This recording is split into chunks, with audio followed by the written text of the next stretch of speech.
Ó ti kúrò ní àwọn làádẹ́ẹ̀dẹ́, ó ti kúrò ní ó ń bọ̀ ó ti di woro sí woro. Tí ẹ bá wo fídíò kan tí mo ṣe láìpẹ́ pé àwọn agbésùnmọ̀mí, àwọn bandit láyàláyà ni wọ́n ń sọ agbègbè tí wọ́n ń bọ̀. Yes, fídíò Ààrẹ Ọ̀nà Kakanfò olóyè Gani Adams kan jáde síta níbi tí wọ́n ti ń bínú gidigidi pàápàá jùlọ sí àwọn ìjọba. Ìbínú tí wọ́n ń bí náà bí ìgbà tí wọ́n ń pàrọwà ni o. Ẹ jẹ́ ká dá sí i, ọ̀nà tá a lè gbà dá sí i nìyí. Ẹ̀yin gómìnà ilẹ̀ Yorùbá tẹ́ ẹ ṣèpàdé, èyí tó pọ̀ jù ń bẹ ọwọ́ yín ló wà. Nígbà tí mo wo ọ̀rọ̀ tí ààrẹ Gani Adams, Ààrẹ Ọ̀nà Kakanfò tí wọ́n sọ, tá a bá wò dáadáa, ayé tá a wà yìí lóòótọ́ bẹ́ẹ̀ bá torí pé òun jẹ́ oyè Ààrẹ Ọ̀nà Kakanfò, tí ìjọba ò bá lọ́wọ́ sí ibi tó fẹ́ lọ, ọba tó fi Ààrẹ Ọ̀nà Kakanfò jẹ wọn ò fi jẹ lẹ́yìn ìjọba o, ó ní sàtífíkètì. Ọba gan-an olójúgbà tán lè ṣe nǹkan míì tíjọba ò ní mọ̀, ó sì lójú nǹkan tán lè ṣe. Òdodo ọ̀rọ̀ wà ní ọ̀rọ̀ tí Ààrẹ Ọ̀nà Kakanfò ń sọ o. Èmi fẹ́ràn kí n má máa fi sentiment sọ̀rọ̀ tẹ́lẹ̀.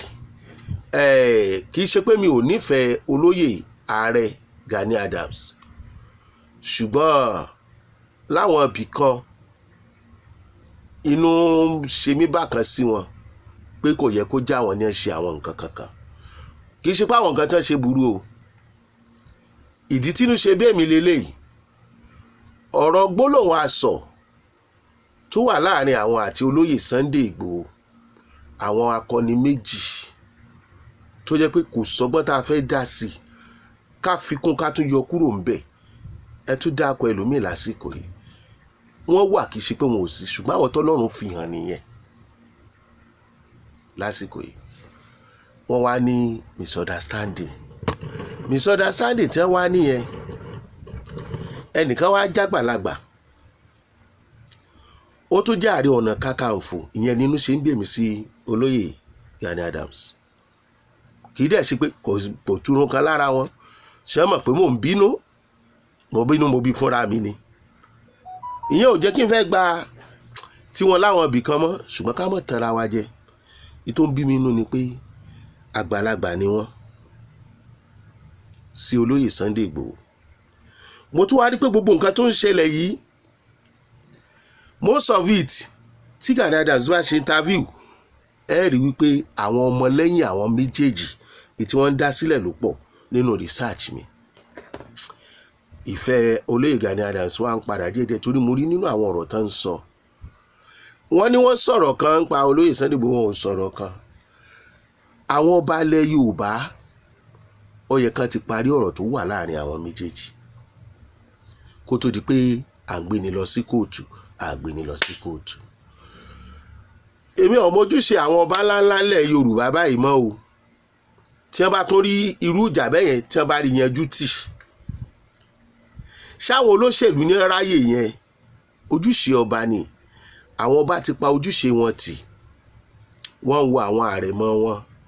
àwọn akọni wọn tí wọ́n dẹ̀ ń jà nítorí tí ò tó nǹkan. Bólóyè Gani Adams ní kò síjà láàrin àwọn àti Sunday Igboho, bí Sunday Igboho ní kò síjà láàrin òun àti Gani Adams, èmi àti ẹ̀yin àjọ mọ̀ wípé ẹ̀tànjẹ lásán ni. Wọ́n fi maturity gbé ni. Ibi tí mò ń bọ̀ rè. Gani Adams, Ààrẹ Ọ̀nà Kakanfò, wọ́n pay dues wọn nígbà tójú ń pọ́ngún àwòdìbàrà. Ṣùgbọ́n tí wọ́n ń sọ lọ́wọ́lọ́wọ́ báyìí, ọ̀rọ̀ tó wà ń bẹ̀ ni pé tí wọ́n bá gbé ìgbésẹ̀ kan, ọ̀pọ̀lọpọ̀ wá sọ pé wọ́n fẹ́ gbowó ni torí owó ni bó bá jẹ́ torí owó náà, àwọn ológun tó ń lọ kojú àwọn ará ibi tí wọ́n ń kú sọ̀hún, bí wọ́n bá gbowó wọn ò ní lọ. Bó bá jẹ́ owó yẹn ló fẹ́ save ẹ̀mí wa, ṣe báwọn ìjọba wọ́n ní allegedly wọ́n ń settle àwọn bandits kan tó free àwọn èèyàn ransom kí ló dé tí wọn ò gbowó yẹn fáwọn ọmọ tiwa náà kọ́rọ̀ ajé wa rú sókè bí wọ́n bá gbé fún wọn náà yọ ọkàn yìí bó bá ti kà wọ́n tó súnmọ́ wọn yọ ọkàn bí wọn. èmi kàn fẹ́ rọ àwọn gómìnà ni ìtí olóyè Gani Adams ń sọ yìí kí ló dé tẹ́ ẹ̀jẹ̀ á gbìyànjú ẹ̀ ẹjẹ́ àdánwò béèyàn ọba lógun kì í dé kò lè ròyìn ogun o ò lè wá ń lé kó ọmọ pètè ogun ọ̀rọ̀ ogun tí àwọn ará bí ń gbé bọ̀ tẹ́ ń sọ fún wa pé ibi báyìí láwọn ń bọ̀ ibi báyìí láwọn ń bọ̀ ó ti kọjá ìjà ìbọn machine gun ń bẹ lọ́wọ́ àwọn pípù yìí àwọn bọ́ǹbù ń bẹ lọ́wọ́ àwọn pípù yìí ṣó wà lọ́wọ́ àwọn ológun wa gangan ká tó sọ wípé local police tá a fẹ́ dá sílẹ̀ léyìí tó dẹ̀ dá ká dá sílẹ̀ ṣùgbọ́n ǹjẹ́ local police state police yìí ǹjẹ́ ìjà ìbọn AK-47 àbí nǹkan náà lẹ́fẹ́ gbélé wọn lọ́wọ́ lójú àwọn àdó arógbàù kí ló dé tẹ̀ ẹ̀já fi ti ṣe bí Yorùbá ni wá àwọn wo ni ó ṣíwájú ẹ̀ kí ló dé tí ẹ bá fẹ́ kí ìpàdé yín yẹn kó yọrí dáadáa kí ló dé tẹ́ ẹ rántí ìjà Sunday Ìgbòho àti ẹbọ̀dẹ́ Ààrẹ Ọ̀nà Kakanfò kí ló dé tí ẹ gbìyànjú kẹ́ ẹ pé àwọn ọba aláyé pé àwọn ò ráyè àti yanjú ẹ jẹ́ kàn yanjú ẹ kẹ́ ẹ wá jẹ́ ká mọ̀ ọ̀nà tá a fẹ́ gbé ọ̀rọ̀ ààbò ilẹ̀ Yorùbá gbà nígbà míì mo máa ń rò pé ta ló ń ronú fáwọn olóṣèlú yìí àsìkò tá a wà yìí Gumi ń pàṣẹ fún àwọn Fúlàní èmi ò sọ pé bandit allegedly wọ́n ní wọ́n ṣáà negotiate pẹ̀lú wọn kí ló dé tá a lo àwọn aṣojú àwọn akọni wa méjèèjì àsìkò yìí ká jẹ́ kán rẹ́pọ̀ bí ó bá dá wa lójú ká kó wọn lọ dí Ògún kan fomira déètò àtògùn búra pé àbínú mọ́ ó ti tán kó dẹ̀ tán bẹ̀ a fẹ́ jìjàgbara kúrò nínú ogun tó ti wọlé tán àwọn akọni méjì ń jà tí wọ́n bá jọ lójú ogun pọ̀ ṣé wọn ò ní para wọn nítorí oríyìn ẹ̀yin ọba aláyé yìí ẹ̀ ń ṣe ń kù díẹ̀ káàtó ìtọ́ yẹ kẹ́ ẹ̀ràn o òkóbó yín igba abẹ́rẹ́ ló lòún lè wọ̀ o bàbá dẹ̀ ń pariwo ayẹyẹ ọba kankan pátì yín ti pọ̀ jù lásìkò yìí kì í ṣe tó kàn nìyẹn kẹ́ ẹ máa jẹ dínà kiri àwọn ọmọ kan wà ń gbèkùn àbáwọn ará Kwara wọn ń ṣe ilẹ̀ Yorùbá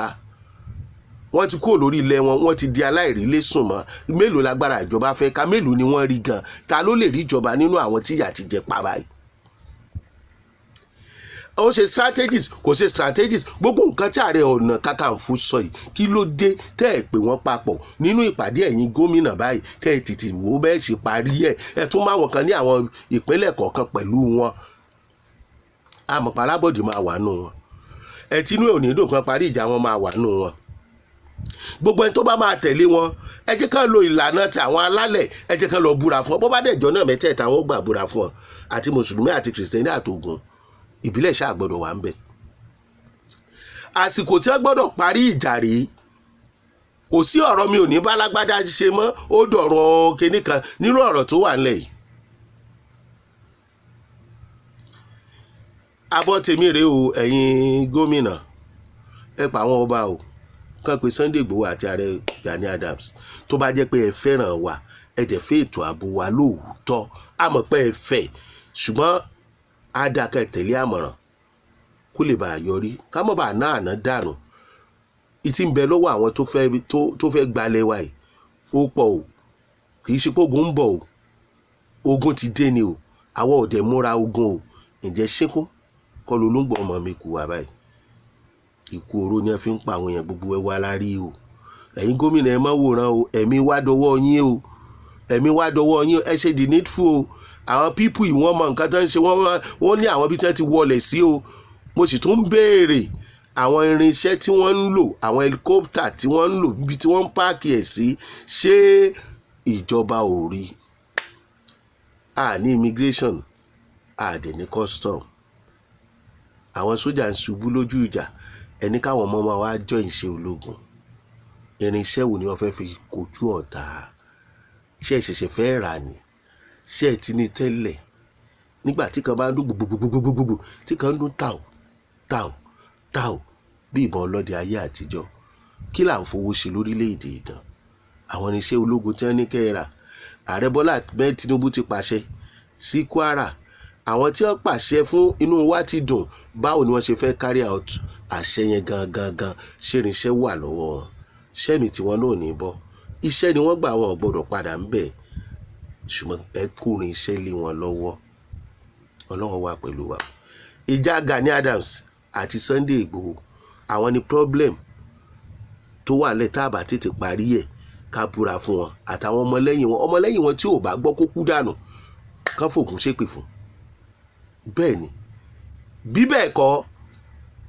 bẹ́ẹ̀ kọ́ ẹ ti fọmọ ọkọ síta o. Ọmọ ọkọ èyí tó wà nínú ilé náà ẹ fún lágbára o, ẹ gbàgbára lé wọn lọ́wọ́. Ṣéun Agboola lórúkọ mi.